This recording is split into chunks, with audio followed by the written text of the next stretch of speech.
এই শাড়িটা পরে না আমি ফেসবুকে কিছু রিলস ছেড়েছি, আর তাতেই কিছু কমেন্ট চলে এসেছে, যেটা ছেলেরাই করেছে। আর কমেন্ট করেছে যে এত সেজেগুজে এত মেকআপ করে কি হবে, সেই তো ভিউজ হচ্ছে না। তো তাদেরকে একটাই কথা বলবো যে রিলস হচ্ছে একটা ভালোবাসা, একটা নেশার জিনিস, আর মেকআপটা হচ্ছে মেয়েদের কাছে একটা ইমোশন, যেটা তোমরা বুঝবে না।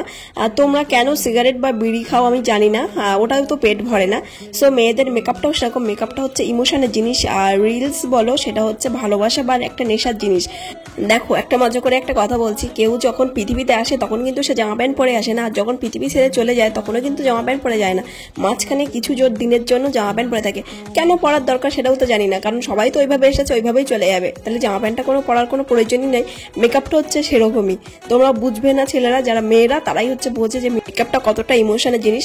আর যাই হোক, সে বিষয়ে আর কথা না বলেই চলে আসলাম ছোট্ট একটা টিউটোরিয়াল নিয়ে। আর আমি মেকআপ কাউকে শেখাচ্ছি না, কারণ মেকআপ জানে না এই পৃথিবীতে মনে হয় কেউ নেই, সবাই টুকটাক মেকআপ জানে। তো ভাবলাম আমি এই লুকটা ক্রিয়েট করেছিলাম, অনেকদিন আমার ফেসবুকে ভিডিও আসছে না, তো সেইভাবে ছাড়লাম একটা ছোট্ট টিউটোরিয়াল আর কিছু গল্প তোমাদের সাথে শেয়ার করার জন্য।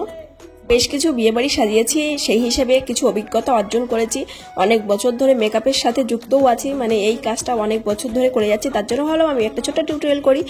আর আমি কিন্তু বেসিক্যালি ভীষণভাবে মেকআপ করতে পছন্দ করি না, আর লাইট বা ক্যামেরার সামনে যখন আসতে হবে তখন একটু হাইলাইট করি আর কি, তার জন্যই। আর বেসিক্যালি তোমরা যারা আমার চ্যানেলে দেখো ফেসবুক, তারা অবশ্যই জানো যে আমি মেকআপ যাদেরকে করাই, ব্রাইড বা পার্টি মেকআপ সবই আমার চ্যানেলে দেওয়া আছে, অবশ্যই কিন্তু দেখো আর কমেন্ট করে জানিও সেইগুলোই বা কেমন হচ্ছে। আর এটা বেসিক্যালি আমি একটা রিলস করবো বলেই সাজছিলাম। আর আমি কিন্তু নিজেই শাড়ি পরতে একদমই পারি না, অন্যকে পরাতে পারি কিন্তু নিজে একদম কমফোর্টেবল না শাড়ি পরে। সো চেষ্টা করেছি একটুখানি রিলস করবো বলে। সো কেমন লাগলো অবশ্যই কিন্তু কমেন্ট করে জানিও। যারা এখনো পর্যন্ত আমাকে ফলো করেনি অবশ্যই চ্যানেলটা ফলো করে দিও।